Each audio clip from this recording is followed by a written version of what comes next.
विकासोन्मुख दक्षिण एसियाली पहाडी मुलुक नेपालमा शिक्षा, स्वास्थ्य, सञ्चार, यातायात, विद्युत जस्ता विकासका पूर्वाधारहरूमा सबै आम नेपालीहरूको सहज पहुँच पुग्न सकेको छैन। अझ त्यसमा पनि स्वास्थ्य सेवाको उपलब्धता देशका दूरदराज स्थानसम्म पुग्न सकिरहेको छैन। स्वास्थ्य संस्थाहरू, स्वास्थ्य सेवा प्रदायकहरूको उपलब्धता नहुनुका कारण नै स्वास्थ्य सेवाको सहज र सरल उपलब्धता देशभर पुग्न नसकेको हो।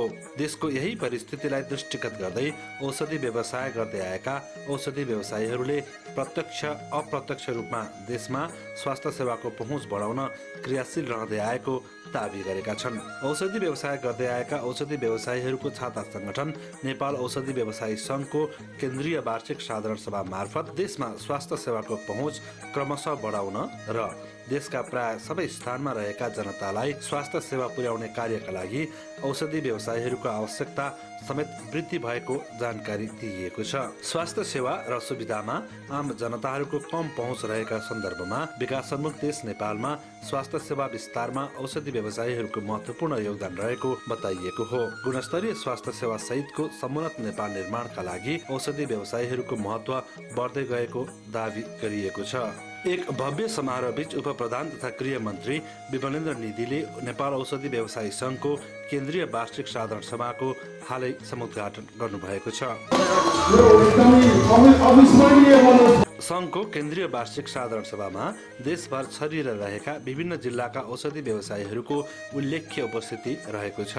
संघका 14 अञ्चल शाखाका पदाधिकारीहरू सहित व्यवसायीहरू, जिल्ला उपशाखाका संस्था पदाधिकारीहरू सहित व्यवसायीहरू तथा औषधि व्यवसायमा आबद्ध औषधि व्यवसायीहरूको उल्लेख्य उपस्थिति देख्न सकिन्थ्यो। देशभरबाट उपस्थिति जनाएका औषधि व्यवसायमा आबद्ध औषधि व्यवसायीहरूको सहभागितामा बोल्दै कार्यक्रमका प्रमुख अतिथि उपप्रधान तथा गृहमन्त्री विमलेन्द्र निधिले देशको स्वास्थ्य क्षेत्रको विकास र विस्तारमा औषधि व्यवसायीहरूको महत्वपूर्ण भूमिका हुने बताउनुभयो। नेपाल जस्तो विकासमा पछि परेको मुलुकको स्वास्थ्य सेवा पहुँच वृद्धि गर्नका लागि र समग्र स्वास्थ्य क्षेत्रको विकास र विस्तारका लागि औषधि व्यवसायीहरूको विशिष्ट योगदान हुनुपर्नेमा जोड दिनुभयो। यसका लागि औषधि व्यवसायीहरू थप जिम्मेवार र व्यावसायिक रूपमा अघि बढ्नुपर्ने धारणा व्यक्त गर्नुभयो। नेपाल औषधि व्यवसायी संघको राष्ट्रिय साधारण सभामा तपाईँ सबैलाई शुभकामना दिन चाहन्छु र साधारण सभा सफलतापूर्वक सम्पन्न होस् भन्ने म विशेष रूपमा कामना गर्दछु। तपाईँहरूको यो औषधिको व्यवसाय ज्यादै मर्यादित र उत्तम व्यवसाय मान्छेको बाँच्न पाउने अधिकार र इच्छा सबभन्दा ठुलो अधिकार र इच्छा हुन्छ। मान्छे बाँच्न र स्वस्थ हुनको लागि मान्छेको जुन अधिकार हो, प्राणीको जुन अधिकार हो,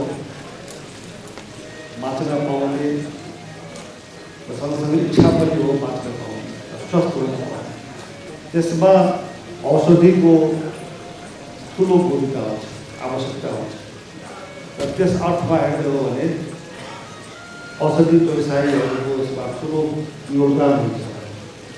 यस्तो महत्त्वपूर्ण काम, जीवनसँग सम्बन्धित काममा तपाईँहरू जस क्षेत्रको व्यवसायमा लाग्नु भएको हुनाले यसको लागि पनि म हार्दिक तपाईँहरूको प्रशंसा गर्न चाहन्छु। यो व्यवसायमा लाग्नुहुने सबैलाई बधाई दिन चाहन्छु, सम्मान गर्न चाहन्छु, प्रशंसा गर्न चाहन्छु। देशभर छरिएर रहेका औषधि व्यवसायीहरूको व्यावसायिक सुरक्षा, हक, हित र प्रगतिका लागि राष्ट्रिय स्तरको संस्थाको आवश्यकता महसुस गर्दै विक्रम सम्वत 2030 सालमा नेपाल औषधि व्यवसायी संघ केन्द्रीय समिति गठन भए पश्चात औषधि व्यवसायीहरूको संगठनको सुरुवात भएको थियो। हाल नेपाल औषधि व्यवसायी संघले देशभर छरिएर रहेका औषधि व्यवसायीहरूको समन्वय गर्ने र उनीहरूको व्यवसायी हक, हित र व्यावसायिक दायरा अभिवृद्धि गर्ने उद्देश्यका साथ आफ्ना समग्र क्रियाकलापहरू अघि बढाउँदै आएको छ। औषधि व्यवसायीहरूको हक, हित र सुरक्षार्थ व्यवसायीहरू एकजुट हुनको लागि यो संस्था गठन गरेको हो। औषधि व्यवस्था विभाग आउनुभन्दा पहिले 42 वर्ष पहिलेदेखि यो संस्था स्थापना भएको।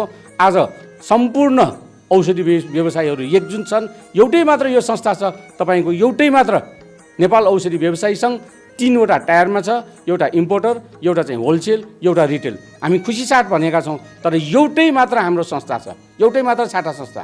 त्यसैले चाहिँ यत्रो ठुलो संस्था छ यो, 42 वर्ष पुरानो। अहिलेसम्म हामी चाहिँ यो यात्रामा सफल हुँदै आइरहेछौँ। हामी औषधि व्यवसायीहरूको हक, हित, रक्षा र सुरक्षा र हाम्रो लगानी सुरक्षाको लागि यो चाहिँ के भनेर भन्दाखेरि गठन भएको संस्था हो। 2030 सालमा जतिखेर औषधि व्यवसाय सङ्घ स्थापना भएको थियो, त्यतिखेर के थियो भन्दाखेरि नेपालमा औषधि व्यवसायको प्रचलन त्यति थिएन। किनभने हाम्रो देश नै विकासक्रम एकदम कम स्थितिमा थियो र त्यतिखेर हाम्रो अग्रजहरूले काठमाडौँ जस्तो ठाउँमा 8-10वटा मात्रै दुकान थियो त्यतिखेर। र त्यतिखेर हाम्रो चाहिने एउटा पाटनमा विदेशबाट आएको एउटा फार्मासिस्टसित उहाँसित सल्लाह गर्दाखेरिमा के छ विदेशमा कस्तो हुन्छ भनेर भन्दाखेरिमा उहाँ चाहिँ अब मिसन अस्पतालको मार्फतबाट उहाँ पाटनमा आउनुभएको थियो। उहाँले चाहिँ नि के भन्नुभयो भन्दाखेरिमा विदेशमा चाहिँ नि औषधि ऐन पनि छुट्टा हुन्छ, औषधिको ऐन छुट्टै हुन्छ र औषधि भनेको जो पाइले त्यसरी बेच्ने होइन, त्यसैले यसलाई तालिम प्राप्त व्यक्तिहरूले बेच्नुपर्छ भनेर उहाँले भनिसकेपछि त्यही अनुसार चाहिँ हाम्रो औषधि व्यवसायी साथीहरूले त्यतिखेर हाम्रो पुष्पलाल राजभण्डारीको नेतृत्वमा यो त्यतिखेरको तत्कालीन पञ्चायत तथा गृह मन्त्रालयबाट स्वीकृति लिएर 2030 सालमा स्थापना भयो। र यो सुरुवात चाहिँ साथीहरू सङ्गठन सुरुवात हुनलाई त 16-17 सालदेखि नै गर्नुभएको रहेछ र त्यतिखेर धेरै कम भएको भएर त्यतिखेर हुन सकेन। र 30 सालमा पञ्चायती व्यवस्था थियो। पञ्चायती व्यवस्था हुँदाखेरिमा पनि हाम्रो स्वीकृति भएको सङ्गठन हो र त्यो सङ्गठनले त्यतिखेर हाम्रो पहल गरेर त्यतिखेरको राष्ट्रिय पञ्चायतमा पहल गरेर औषधि ऐन लिएर आउनुपर्छ र औषधि ऐन अनुसार चाहिँ छुट्टै फार्मेसी पढेका मान्छेहरूको औषधि व्यवस्था विभाग स्थापना गरेर त्यसले चाहिँ नि काम चलाउनुपर्छ भनेर लबिङ गरिसकेपछि यो औषधि ऐन ल्याउन र औषधि व्यवस्था विभाग स्थापना गर्नमा पनि हामी औषधि व्यवसायी सङ्घको महत्त्वपूर्ण भूमिका छ। औषधि व्यवसायी सङ्घ केन्द्रीय कार्य समिति 2030 साल असार 10 गते हाम्रा अग्रजहरू तत्कालीन अग्रज पुष्पलाल राजभण्डारीज्यूले चाहिँ यो औषधि व्यवसायीहरूको एउटा सञ्जालको लागि, औषधि व्यवसायीहरूको हकको लागि औषधि व्यवसायीहरूले चाहिँ देशभरि आम उपभोक्ता र आम नेपालीहरूलाई सरल ढङ्गले एउटै मूल्यमा बिक्री वितरण गर्नको लागि र व्यवसाय हकितको लागि एउटा आफ्नो चाहिँ व्यवसाय हकितको लागि खोल्नुभएको हो। एकदमै सबभन्दा पहिला यो एकदमै चाहिँ हामीले सामाजिकदेखि लिएर हामीले चाहिँ एउटा आफ्नो नैतिक जिम्मेवारी र अरू चाहिँ हाम्रो चाहिँ जुन व्यवसायी साथीहरू छ तिनीहरूको चाहिँ एउटा चाहिँ सुरक्षाको लागि यो राज्यलाई घचघचाउने तरिकाले राज्यका विभिन्न अङ्गहरूसँग चाहिँ सहकार्य गर्ने उद्देश्यले नेपाल औषधि व्यवसायी सङ्घको स्थापना भएको हो। औषधिको सदुपयोग गरौँ, प्रतिकूल असर हुनबाट बचौँ को नारालाई आत्मसात गर्दै नेपाल औषधि व्यवसायी सङ्घले आफ्ना पाइलाहरूलाई विगत 4 दशकभन्दा लामो अवधिदेखि निरन्तरता दिँदै आएको छ। औषधि व्यवसायीहरूको छाता सङ्गठन सङ्घले आफ्ना सदस्यका रूपमा आबद्ध रहेका औषधि व्यवसायीहरूको सहभागिता र सक्रियता बढाउन समेत महत्त्वपूर्ण योगदान निर्वाह गर्दै आएको जानकारी दिइएको छ। हामी अहिले यो 14वटा अञ्चल शाखा र मेचीदेखि महाकालीसम्म हाम्रो चाहिँ भर्खर मात्र हाम्रो एउटा कर्णाली अञ्चल शाखामा तर्थ समिति रहेको स्थिति थियो।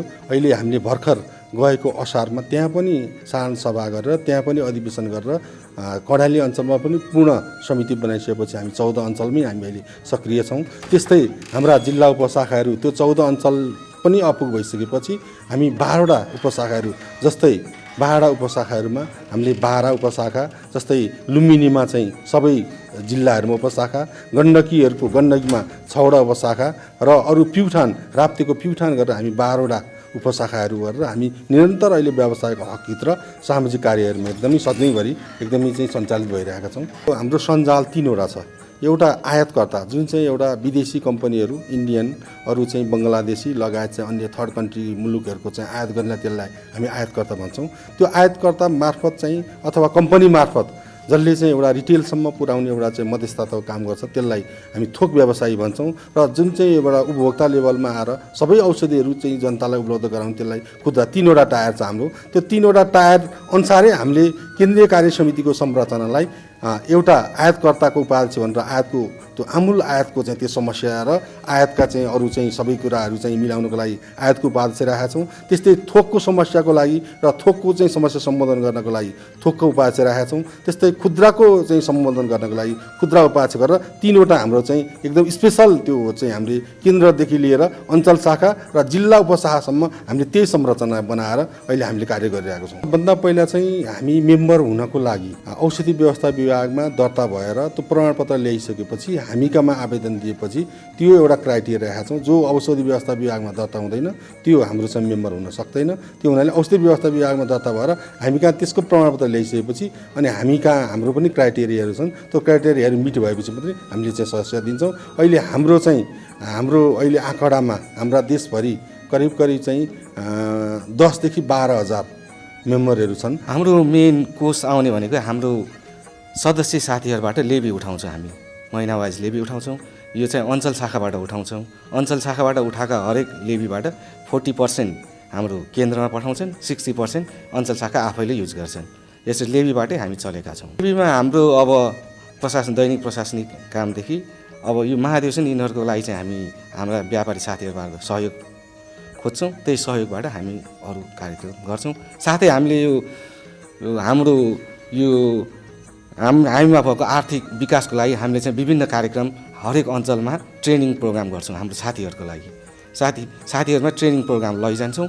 उनीहरूसँग पनि त्यो ट्रेनिङ प्रोग्रामबाट हामी उनीहरूलाई ज्ञान पनि दिन्छौँ। त्यसबाट पैसा पनि अलि आर्जन गरेर अलिकति राखेर हामी संस्था चलाउनलाई केही कार्यक्रम गर्नलाई हामी चलाइरहेका छौँ। कार्यक्रममा बोल्दै विशिष्ट अतिथि तथा अतिथिहरूले औषधि व्यवसाय सञ्चालन गर्दै आएका औषधि व्यवसायीहरूको महत्त्व र योगदान समग्र स्वास्थ्य क्षेत्रको श्रीवृद्धिमा रहेको भन्दै यो व्यवसाय सेवामूलक हुनुका साथै चुनौतीपूर्ण रहेको धारणा व्यक्त गर्नुभयो। विशिष्ट अतिथिका रूपमा सहभागी हुनुभएका नेपाल उद्योग परीक्षणका अध्यक्ष हरिभक्त शर्मा, नेपाल उद्योग वाणिज्य महासङ्घका उपाध्यक्ष दिनेश श्रेष्ठले औषधि व्यवसायीहरूको योगदानलाई राज्यले भुल्न नहुने धारणा व्यक्त गर्नुभयो। उहाँहरूको यो सेवाको कारणले उहाँले गाउँमा सहरमा बसेर जनतालाई औषधि उपलब्ध गराएको कारणले नेपालको हेल्थ केयर इन्डाइसेस बढेको छ। नेपालको बच्चा चाहिँ आज जन्मिँदाखेरि त्यसको उमेर वृद्धि भएको छ। स्वास्थ्य क्षेत्रमा चाहिँ एउटा अभूतपूर्व परिवर्तन आएको छ। त्यो परिवर्तनको सम्भागको रूपमा उहाँ मित्र हुनुहुन्छ। उहाँहरूलाई धेरै धन्यवाद दिनुपर्छ। तपाईँहरूको कारणले यो देशका बालबच्चाहरू, यो देशका जनताहरूले राम्रो स्वास्थ्य सेवा प्राप्त गर्न सकेका छन्। एउटा नागरिकको हिसाबले म यहाँहरूलाई हार्दिक बधाई धन्यवाद दिन चाहन्छु। सँगसँगै हरेक व्यवसायमा हरेक नागरिकको दायित्व हुन्छ। त्यो दायित्वबाट हामी टाढा जान मिल्दैन। म एउटा औषधि उत्पादक पनि हुँ र तपाईँहरू हाम्रो उत्पादनलाई गाउँमा पुर्याउनुहुन्छ। त्यस कारणले साथीहरू अबको दिनमा, अबको नेपालमा, परिवर्तित नेपालमा त्यस्तो नेपाल बनाउनु जरुरी छ माननीय मन्त्रीज्यू, जुन नेपालमा औषधि विक्रेताले बिक्री गरेको औषधि गुणस्तरको होस्, जनताले गुणस्तरको खान पाओस्, बनाउनेले पनि राम्रो मात्रै बनाउन पाओस्, भाषण गर्नेले पनि राम्रो मात्रै गर्न पाओस्। सबै कुरो राम्रो गर्न पाइने, नराम्रो गर्नेहरूलाई कारबाही गर्ने अर्थात् रेगुलेटरी स्ट्रेन्थ सरकारको चाहिँ बलियो हुनुपर्छ। त्यस कारणले हामी फेडरल सिस्टममा जाँदैछौँ। यो फेडरल सिस्टममा जानुभन्दा अगाडि नेपालको औषधि क्षेत्रलाई, विशेष गरी औषधि र खाद्यान्न, र यो दुवै चिज औषधि र खाद्यान्न मान्छेले मात्रै खाने होइन, पशु पक्षीले खाने समेत संसारमा एउटै विभाग गौरव बलियो बनाएर फेडरल सिस्टमहरूमा त्यसलाई लागू गरिएको छ।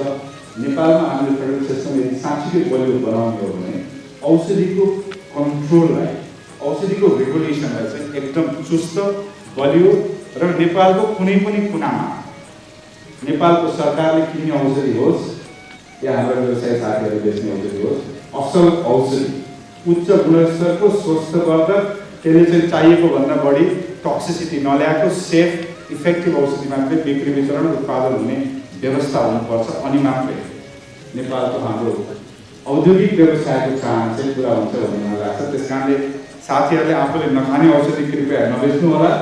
माननीय मन्त्रीज्यू, हजुरले पनि सरकारले पनि यस्तो चाहिँ औषधि मात्रै किनोस् जुन चाहिँ हामी सबैले खान सकिन्छ, सबै जनताले खान सकिने मात्रै हामी किनौँ। त्यस्तो चाहिँ प्रविधिको विकास गरौँ, त्यो नीतिको हामी अभ्यास गरौँ। यसरी कार्य गरेर लाग्नुभएका व्यवसायहरू आफ्नो हक र हितको लागि आजभन्दा धेरै वर्ष अगाडि 2030 सालमा नै हाम्रो एकता जरुरी छ भनेर जुन यो सङ्गठन बनाउनु भएको छ र तपाईँले त्यो बेला जुन त्यति बेला सङ्गठन खोल्नलाई गाह्रो भएको अवस्थामा तपाईँहरू सङ्गठित हुने र तपाईँहरूको आफ्ना समस्याहरू समाधानको लागि एकता जरुरी छ भनेर जुन यो सङ्गठन गठन गर्नुभएको छ र आज तपाईँहरू देशभरबाट आउनु भएको छ र अहिले यो जुन प्रजातन्त्र आइसकेपछि हाम्रा हक हितको र अधिकारको लागि हामी अझ बढी कराउनुपर्छ।